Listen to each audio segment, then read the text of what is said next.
we're going to take a look at doing up some 12-inch hanging baskets. That's a big question we always get. I thought we'd show you just a few different combos because there's so many people that ask about how many do I put into a planter. 12-inch, or 12-inch or 8-inch or 10-inch, and we're going to be talking about hanging baskets. But remember, that does translate into a hanging basket. Just has a hanger on it. It's just placement. So the only difference is this. So go ahead and use your imagination. We're talking about hanging baskets, but it could be a 12-inch planter, that you put on your deck. So, don't get caught up with hanging baskets. You can always take the hangers off. Yeah, absolutely. You can go buy a hanging basket and put it on your deck as a planter. I'm doing sun ones today. So we will talk about shade if you want us to. Just comment that you want to know more on the shade. Yes. But today I picked out a few sun ones. Okay, so what do you have? Well, first I filled my containers up, and I might need more soil than this, but I knew I had soil coming in. We'll figure that out later. So the first thing I did is a Proven Winners one. I used the magenta. I have the Plum Wine Verbena. Yeah. You can see that.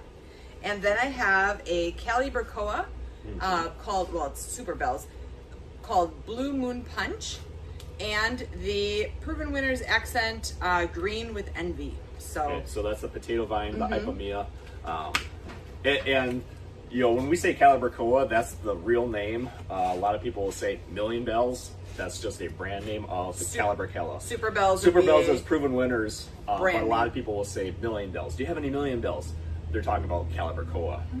So for this particular one, and I'm going to move these aside. For this particular one, I'm only using 4 because these are all super aggressive plants. And because I'm only using 4, I did one of each, and it's just going to blend together beautifully. Normally, early on the season, we're planting 5 plants in a 12-inch hanging basket or a 12-inch planter. Because these are getting so big, we're just going to go with the 4 for now.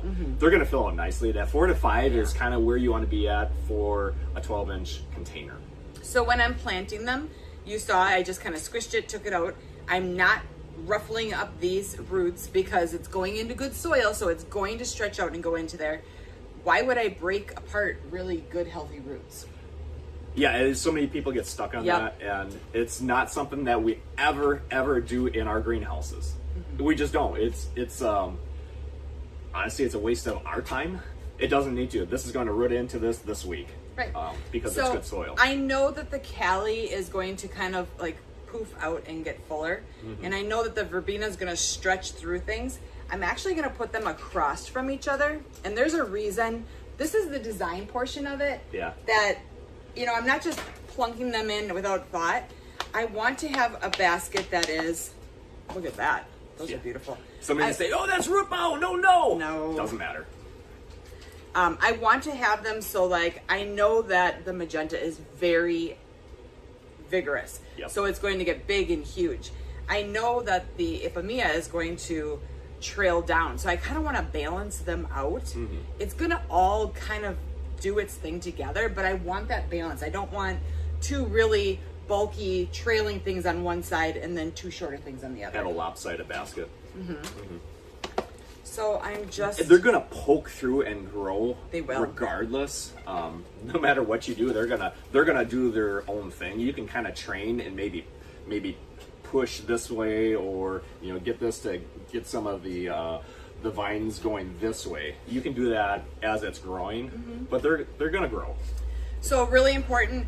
I have it all filled in. I might add in just a little bit more soil just to fill in some edges, but I don't want to have it mounded like this, because if I do that, when I water the soil, the soil, because if I do that with the soil, when I water, it's going to shut off over the sides of the basket. And so that water is not going to get to where it's going. It's just going to, So what Amy's specifically talking about is making sure that you have a lip where that water can be caught and go into the soil, rather than if there was too much soil in here mounding like this and shedding right off. So that is definitely something to watch. And we've done that in the greenhouses where somebody new filling hanging baskets, and you get a couple hundred of them done, and it's like, oh, we got to go through and take some of the soil up, because by the time we plant and that builds up, we cannot have soil like this. There does need to be, maybe that you can stick that thumb in there and have a little lip. They actually have a line in these baskets. Yep. So magically, I put the hanger on, and it's now a basket instead of a hanging container. basket. Yeah.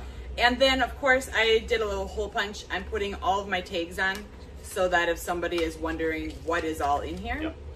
Now, this one has everything. If you have a container, hang on to those tags, and that's something that really helps us out. But and take you can them put off of here. Like when they buy them, that is one of my pet peeves. Do you ever see people, they have their hanging baskets hanging out, they look beautiful, and they've got all these tags sticking on it? I'm like, stick them in that down foliage. in here. Yeah. Like we have to do it for this way so that the customers can see it when they're buying it. But it's literally like a tag on a shirt. You need to tuck it away. You need to take it off. Yeah. That is one of my. But it things. will help you and us later on if you stick those tags into that container, because I can't tell you how many times somebody comes back to us the next year and they're like, Scott, Amy, I had a really beautiful container. Purple flower. Yeah. Okay, what was it? It was purple. Okay, look around. We have a lot of purple. So I don't know, it was a flower. Okay, that doesn't help us at all. So if you have those tags, stick them in. Then you can walk in and like, Scott, Amy, I need this. Hey, here we are. They're right here. That helps us a whole lot rather than try to do a guessing game over the next 30 minutes. And then you kind of learn what works for you and what doesn't work for you. Okay, so nice. But this is going to be absolutely stunning. It's going to be all in the. You want to show it really close because those are super pretty. So this is what it looks like up close with the caliber koas. You didn't show them in the face. The Facebook? Okay. The caliber koas here. And the magenta, the super petunia. The verbena. And the ipomea. And again, now let's talk a little bit about care on this. So pretty. I can't wait to see how. I mean, this will get huge. So we're gonna say weekly care as far as cleaning up. Super petunias don't need to deadhead them. No. And so many people again get tripped up of like, oh, I don't want any petunias. They all have to do is clean them up and deadhead. And if you have it's super based petunias, on variety. Yeah, super petunias, no deadheading, zero. We spend zero time deadheading super petunias. I don't try to carry petunias that have to be deadheaded. Yeah. Because it's too much maintenance. Yep. It's too much maintenance for us. It's too much maintenance for our customers. Yeah. So the caliber koas, you don't need to do anything with that as far as cleanup and deadheading. Verbena, that's the one that you will have some weekly maintenance, and the best way is to stay on top of that. We like to tell our customers, hey, that Fertilizer Friday that you remember, okay, I'm going to fertilize this with the Beat Your Neighbor fertilizer. I'm also going to clean up my verbena on that same day. And it doesn't take long. It's a few click and you're But if you let it get away from you, because you let it go for 3 weeks, then it's a lot of work. So clean up about once a week with the verbena. Okay, so second planter. And fertilizing. And we'll talk about fertilizing at the end. But second planter, not a proven winners. This is the Bee's Knees, which is actually the same as the proven winners Saffron French, I believe. Okay. It's the same patent. So this one, I'm actually going to do 5 plants. And I like stuff balanced. If I'm not completely balancing it, then it's going to be something where it's kind of all pieced together. This one is going to be more balanced. So I have 2 yellows. The Bee's Knees is a nice yellow. It is a beautiful and a yellow. good performer that we've found that. And then we have these beautiful, the Black Mamba. And that's in the Crazy Tunia series. It is. Okay. These are not as aggressive. They're more mounding, where the Bee's Knees is going to be a little bit more aggressive. So And aggressive, I'm going when you say aggressive, more vigorous. vigorous growing, like really has that strong growth. Again, you got to kind of watch what you're combining. Super petunias, very vigorous growing. It would choke that out. Yeah, so you got to watch what you're putting together I should have because started with this. because some will outgrow others. So I'm putting 2 of the black mamas in, one on one side, one on the other. But in the middle, I'm putting in this beautiful little white lobelia.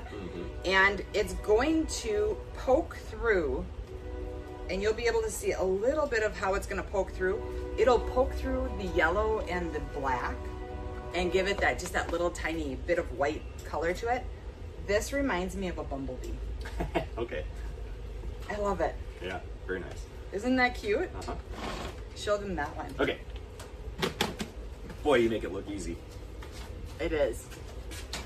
Okay, so we have the bee's knees. Again, a nice, very nice yellow. Let's swing it around on this side. So a nice yellow with the bee's knees petunias. The white lobelia right in the middle, as Amy said. Because I wanted to poke through everywhere. And then the black petunias. This is the Crazy Tunia series. So Black Mamba. Let's swing around on this one. And these are like almost iridescent. When these shine in the sun, they're so cool. So that's what that planter looks like, hanging basket. So 5 plants in this 12-inch size hanging basket. So really in a 12-inch basket, I shoot for anywhere between 4 to 5 plants depending on their vigor. If it's something that has a low vigor, like really low vigor, You have a few. I might put 6 in there, but that's a very big might. Like they have to all be very low vigor. Normally in a 12-inch basket, you want that to be big and full and cascading over. The smaller baskets, sometimes you're okay, you know, going real light, but the 12-inch, I don't know, if you see a great big 12-inch basket and it just has flowers sticking out like this, it's just not impressive. You want the big I do. impressive. I mean, we all do it. I mean, that's what sells. That's what we're known for is great big hanging baskets. So again, I'm taking my tags. This is going to grow big. And I'm putting it here, and we're going to fertilize this, water it, fertilize it, and let it grow and just maintain it. We'll clean up that verbena on this one. And by the time we're ready to sell, it's going to be They're going to like be this. They're going to be worthy of looking great. So We should do a good job. before and after on Right, it. right. It's always hard because then you lose the pictures from the before to be able to do the after. Yeah, right. But they're going to be gorgeous. Somebody's going to be very happy. So- I'll call it my Bumblebee edition. Yeah.